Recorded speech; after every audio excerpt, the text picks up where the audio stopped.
चलिए अब देवभूमि एक्सप्रेस की शुरुआत करते हैं। प्रधानमंत्री नरेंद्र मोदी ने 51,000 युवाओं को नियुक्ति पत्र सौंपे हैं। नियुक्ति पत्र को लेकर सीएम धामी ने बकायदा एक पोस्ट किया है।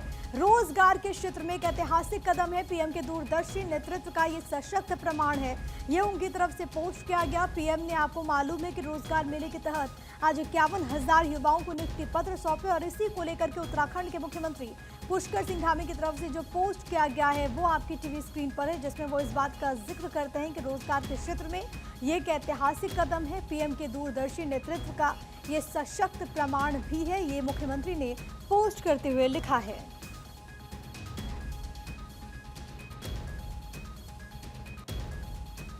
एक और पोस्ट किया है सीएम धामी ने। महेंद्र भट्ट की अध्यक्षता में हुई बैठक में मंत्री विधायक हुए शामिल, पार्टी कार्यकर्ता भी मौजूद रहे। त्रिस्तरीय पंचायत चुनावों पर चर्चा हुई। संगठन को अधिक प्रभावी बनाने को लेकर के चर्चा हुई है। कार्यकर्ताओं का उत्साह, जनता से जुड़ाव ही हमारी शक्ति है, ये उन्होंने इस पोस्ट में लिखा है, जो कि आपकी टीवी स्क्रीन पर है, जिसमें वो इस बात का जिक्र करते हैं कि राज्यसभा के सांसद और बीजेपी के प्रदेश अध्यक्ष के अध्यक्षता में एक बड़ी बैठक हुई है। त्रिस्तरीय पंचायत चुनाव को लेकर के, तैयारियों को लेकर के यहाँ पर चर्चा इस दौरान हुई है। महेंद्र भट्ट की अध्यक्षता में तमाम जो बड़े चेहरे हैं, संगठन के जो बड़े पदाधिकारी हैं, वो इसमें जुड़े।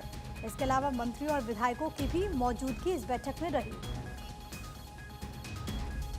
ढोंगी बाबाओं पर धामी सरकार सख्त है। देहरादून से 25 ढोंगी बाबा को गिरफ्तार किया गया है। ऑपरेशन कालनेमी के तहत यह अरेस्टिंग हुई है। आस्था के नाम पर छल बर्दाश्त नहीं होगा। सनातन के साथ खिलवाड़ करने वालों पर सख्त एक्शन, सख्त कार्रवाई, ये भी सीएम धामी की तरफ से कहा गया है, क्योंकि अभी प्रदेश भर में ऑपरेशन कालनेमी की शुरुआत हुई है और इसके तहत किस तरीके से कार्रवाइयां हो रही हैं वो इस बात का जिक्र करते हैं। उन्होंने कहा कि 25 लोगों को केवल 24 घंटे के भीतर गिरफ्तार किया गया है। 25 ढोंगी बाबा हैं जो कि कहीं ना कहीं उत्तराखंड को बदनाम करने की कोशिश कर रहे थे। इसी को लेकर के प्रदेश भर में ऑपरेशन कालनेमी की शुरुआत हुई है।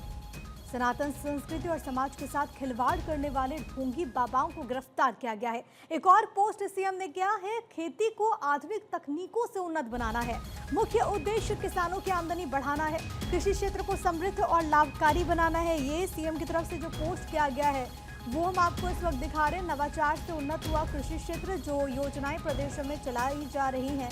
सशक्त अन्नदाता, उन्नत उत्तराखंड, इसी थीम के साथ मुख्यमंत्री पुष्कर सिंह धामी ने इस बात का जिक्र किया कि कैसे उत्तराखंड के जो किसान हैं वो आत्मनिर्भर होते हुए और किस तरीके से खेती के जरिए लगातार उनको फायदा हो रहा है। प्रदेश सरकार लगातार ऐसी कोशिश कर रही है कि किसानों को किसी प्रकार की कोई तकलीफ ना हो। इसी वजह से कीवी मिशन हो या फिर ड्रैगन फ्रूट नीति जो कि प्रदेश में लाई गई है, जिससे किसानों को काफी फायदा पहुंचा। एक और पोस्ट सीएम ने किया है। नीलकंठ महादेव मंदिर अत्यंत पावन तीर्थ स्थल है। ऋषिकेश के निकट पौड़ी गढ़वाल में ये मंदिर है। ये मंदिर पौराणिक मान्यताओं का अद्भुत संगम है।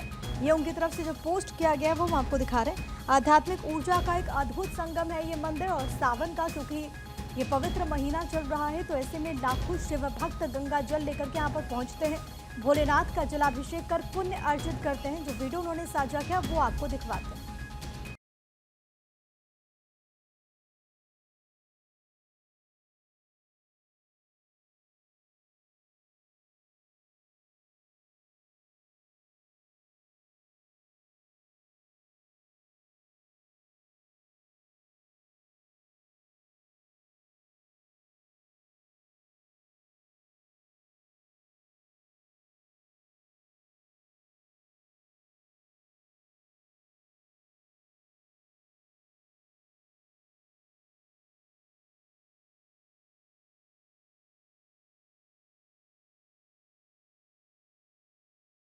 वहीं ऋषिकेश में कांवड़ियों पर बरसाए गए फूल। परमार्थ निकेतन आश्रम के अध्यक्ष ने फूल बरसाए। निःशुल्क चिकित्सा शिविर भी लगाया गया है। कांवड़ियों के लिए भंडारे का आयोजन भी हुआ है, क्योंकि सावन का पावन महीना, और ऐसे में तस्वीर आपको इस वक्त दिखा रहे हैं जहां पर आश्रम की तरफ से पुष्प वर्षा की जा रही है। परमार्थ निकेतन आश्रम के अध्यक्ष ने यहाँ पर पुष्प वर्षा की है, फूल बरसाए हैं, क्योंकि आपको मालूम है कि बड़ी संख्या में जो कांवड़िए हैं वो यहाँ पर पहुँचते हैं, जल लेते हैं। तो ऐसे में हरिद्वार हो, वहाँ की भी तस्वीरें सामने आ रही है। ये जो तस्वीर है ये ऋषिकेश की है आपकी टीवी स्क्रीन पर। नीलकंठ यात्रा विश्व की एक ऐसी यात्रा है जो विश्व को एक अद्भुत संदेश देती है। यात्राएं तो बहुत देखी है मैंने पूरे विश्व में, लेकिन नीलकंठ यात्रा अलौकिक यात्रा है।